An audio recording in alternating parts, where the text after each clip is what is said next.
नमस्कार मित्रमैत्रिणींनो, आज आपण 8वी इतिहास व नागरिकशास्त्र या विषयाचा आपला जो 12वा धडा आहे स्वातंत्र्य प्राप्ती या धड्याचा स्वाध्याय बघणार आहोत. म्हणजेच प्रश्नांची उत्तरं आज आपण बघणार आहोत. चला तर मग व्हिडिओला सुरुवात करूया. बघा, स्वाध्यायामध्ये पहिला प्रश्न आहे, दिलेल्या पर्यायांपैकी योग्य पर्याय निवडून विधाने पुन्हा लिहा. आपल्याला पर्याय दिलेले आहेत 4, त्यापैकी योग्य पर्याय आपल्याला निवडून वाक्य ते पुन्हा लिहायचं आहे. तर पहिलं आपल्याला दिलंय बघा, हंगामी सरकारचे डॅश डॅश हे प्रमुख होते. आता 4 ऑप्शन दिलेत बघा, वल्लभभाई पटेल, दुसरा ऑप्शन आहे महात्मा गांधी, तिसरा आहे पंडित जवाहरलाल नेहरू की बॅरिस्टर जीना. तर याचं उत्तर काय आहे, तर पंडित जवाहरलाल नेहरू. फक्त ते पूर्ण वाक्यात आपल्याला उत्तर लिहायचंय. जसं मी इथे लिहिलंय बघा, हंगामी सरकारचे पंडित जवाहरलाल नेहरू हे प्रमुख होते. असं आपल्याला उत्तर पूर्ण वाक्यात लिहायचंय. दुसरं बघा, भारत व पाकिस्तान या 2 स्वतंत्र राष्ट्रांची निर्मिती करण्याची योजना डॅश डॅश यांनी तयार केली. कोणी केली होती? भारत व पाकिस्तान या स्वतंत्र राष्ट्रांची निर्मिती करण्याची योजना कोणाची होती? 4 ऑप्शन आहेत, बघूया. पहिला ऑप्शन आहे लॉर्ड वेव्हेल, दुसरा आहे स्टॅफर्ड क्रिप्स, नंतर लॉर्ड माउंटबॅटन आणि शेवटचा ऑप्शन आहे इथे पॅथिक लॉरेन्स. पॅथिक आहे तो शब्द. कोणाची होती ही योजना? तर लॉर्ड माउंटबॅटन. त्याच्यामुळे उत्तर पूर्ण वाक्यात लिहूया, भारत व पाकिस्तान या 2 स्वतंत्र राष्ट्रांची निर्मिती करण्याची योजना लॉर्ड माउंटबॅटन यांनी तयार केली. पहिला प्रश्न आपला झालेला आहे. आता दुसरा प्रश्न बघूया. प्रश्न दुसरा, पुढील प्रश्नांची एका वाक्यात उत्तरे लिहा. एका वाक्यात उत्तर लिहायचंय. पहिला प्रश्न बघा, बॅरिस्टर जीना यांनी कोणत्या मागणीचा आग्रहाने पुरस्कार केला?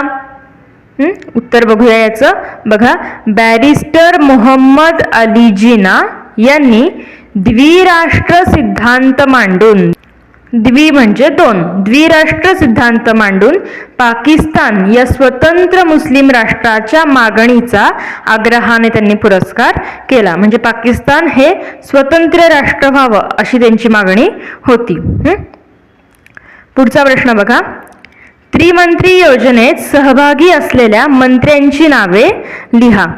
त्रिमंत्री नावातच आहे, त्रि म्हणजे 3, बरोबर आहे. तर ते 3 जण होते मंत्री. तर कोण कोण होते ते बघा, त्रिमंत्री योजनेत पॅथिक लॉरेन्स, त्याच्यानंतर स्टॅफर्ड क्रिप्स आणि एव्ही अलेक्झांडर हे 3 ब्रिटिश मंत्री सहभागी होते. ही नावं आपल्याला 3 लक्षात ठेवायची आहेत.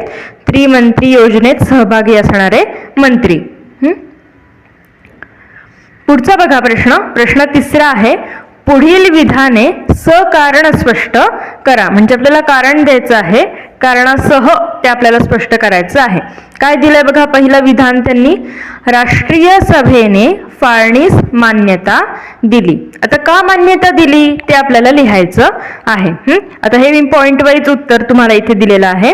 पहिला आपला पॉइंट आहे, मुद्दा आहे त्यातला, इंग्लंडच्या प्रधानमंत्र्यांनी इंग्लंड भारतावरील आपली सत्ता सोडून देईल असे जेव्हा घोषित केले, तेव्हा भारतातील सत्तांतराच्या पार्श्वभूमीवर लॉर्ड माउंटबॅटन यांची भारताचे व्हॉइसरॉय म्हणून नियुक्ती करण्यात आली.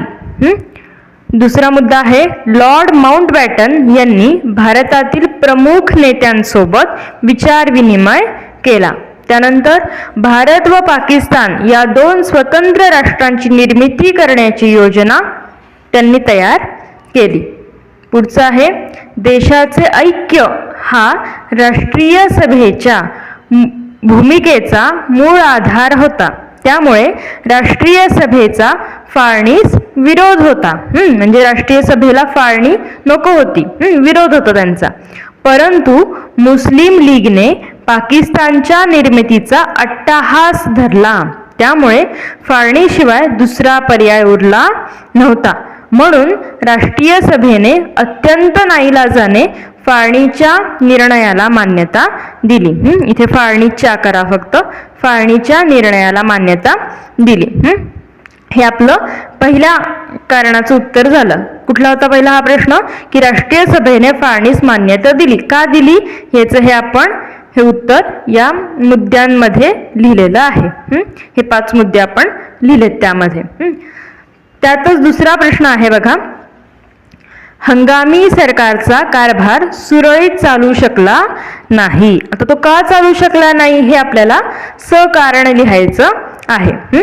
उत्तर बघायचं, देशात हिंसाचार वाढला असता व्हाईसरॉय वेव्हेल यांनी हंगामी सरकारची स्थापना केली. पुढे काय, पंडित जवाहरलाल नेहरू हे या सरकारचे प्रमुख होते. हंगामी सरकारमध्ये सामील न होण्याचा निर्णय सुरुवातीच्या काळात मुस्लिम लीगने घेतला होता. काही काळानंतर मुस्लिम लीग हंगामी सरकारमध्ये सामील झाले, परंतु मुस्लिम लीगच्या नेत्यांनी अडवणुकीची भूमिका घेतल्यामुळे हंगामी सरकारचा कारभार सुरळीत चालू शकला नाही. हे आपल्याला असं पूर्ण उत्तर यामध्ये लिहायचंय. तसंच त्यातलंच बघा तिसरा प्रश्न आहे, वेव्हेल योजना यशस्वी होऊ शकली नाही. आता ती का यशस्वी नाही झाली हे आपल्याला लिहायचं आहे. तर बघा उत्तर, जून 1945 मध्ये भारताचे व्हाईसरॉय लॉर्ड वेव्हेल यांनी एक योजना तयार केली. या योजनेत विविध तरतुदी होत्या. या योजनेवर विचार करण्यासाठी सिमला येथे भारतातील प्रमुख राजकीय पक्षांची बैठक आयोजित करण्यात आली. व्हाईसरॉयच्या कार्यकारी मंडळात मुस्लिम प्रतिनिधींची नावे सुचवण्याचा अधिकार केवळ मुस्लिम लीगला असावा असे बॅरिस्टर जिनांनी आग्रह धरला. असा आग्रह त्यांनी धरला होता. राष्ट्रीय सभेने त्यास विरोध केला आणि त्यामुळे वेव्हेल योजना यशस्वी होऊ शकली नाही. ते वेव्हेल आहे, त्यामुळे वेव्हेल योजना यशस्वी होऊ शकली नाही. आता प्रश्न चौथा जर तुम्ही बघितला तर आपल्याला कालरेषा स्वाध्यायामध्ये दिलेली आहे आणि खाली त्याच्यात छोटे छोटे बॉक्स दिलेत, त्यामध्ये आपल्याला त्या साली काय काय घटना घडल्या ते त्याच्यामध्ये लिहायचंय. तर तुम्ही त्याप्रमाणेच लिहा. फक्त मी असं समोर तुम्हाला साल आणि त्याच्या समोर जी घटना घडलेली आहे ती लिहून दिलेली आहे इथे. बघा 1945 साली काय झालं तर वेव्हेल योजना जाहीर झाली होती. तसंच 1946 मध्ये त्रिमंत्री योजना आणि प्रत्यक्ष कृती दिन पाळला गेला होता. कारण आपल्याला माहिती आहे बघा, आपल्या पुस्तकात आहे 16 ऑगस्ट 1946 रोजी प्रत्यक्ष कृती दिन पाळलेला होता.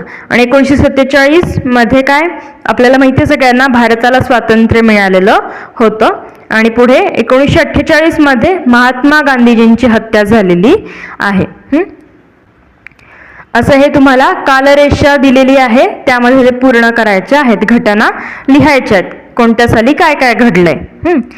शेवटचा प्रश्न बघा, प्रश्न 5वा, पुढील प्रश्नांची सविस्तर उत्तरे लिहा. आपल्याला सविस्तर उत्तरे लिहायची, त्याच्यामुळे व्यवस्थित उत्तर लिहायचंय.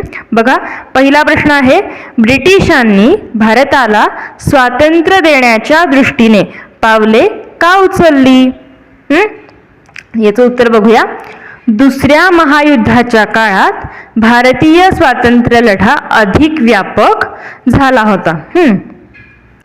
1942 साली सुरू झालेले, इथे मधला शब्द राहिलाय, चले जाव आंदोलन तीव्र झाले. मध्ये शब्द घाला, चले जाव आंदोलन तीव्र झाले. पुढे आहे, आझाद हिंद सेनेच्या कार्याने ब्रिटिशांच्या सैन्यातील भारतीय सैन्याने प्रेरणा घेऊन उठाव केले. भूसेना, वायुसेना, नौदलाने केलेल्या उठावांमुळे ब्रिटिश सत्तेचा पाया खिळखिळा झाला. अशा स्थितीत मुस्लिम लीगने स्वतंत्र पाकिस्तानची मागणी करून हिंसक दंगली सुरू केल्या. भारताच्या स्वातंत्र्याच्या मागणीचा जोर वाढत होता, त्याची दखल घेणे आवश्यक आहे याची जाणीव ब्रिटिश राजकर्त्यांना झाली. आणि पुढे म्हटलंय तसेच भारतातील आपली सत्ता यापुढे टिकू शकणार नाही याची जाणीव ब्रिटिश राज्यकर्त्यांना झाली. भारताला स्वातंत्र्य देण्यासाठी सरकार विविध योजना करू लागले आणि त्यामुळे भारताला स्वातंत्र्य देण्याच्या दृष्टीने, ते चुकून देण्याच्या झालंय, देण्याच्या दृष्टीने सरकारची पावले पडू लागली. अशा पद्धतीने हे आपण सविस्तर उत्तर लिहिलेलं आहे. 8 मुद्दे आपण एकूण याच्यामध्ये लिहिलेले आहेत, कारण सविस्तर उत्तर लिहायचं, त्याच्यामुळे व्यवस्थित आपल्याला ते उत्तर लिहायचं आहे. पुढे बघा, दुसरा प्रश्न आहे माउंट बॅटन योजनेविषयी माहिती लिहा. आता त्या योजनेची माहिती लिहायला सांगितली. उत्तर बघा, भारताला स्वातंत्र्य देण्यासाठीच्या प्रत्येक योजनेला मुस्लिम लीगने स्वतंत्र पाकिस्तानच्या मागणीसाठी विरोध केला.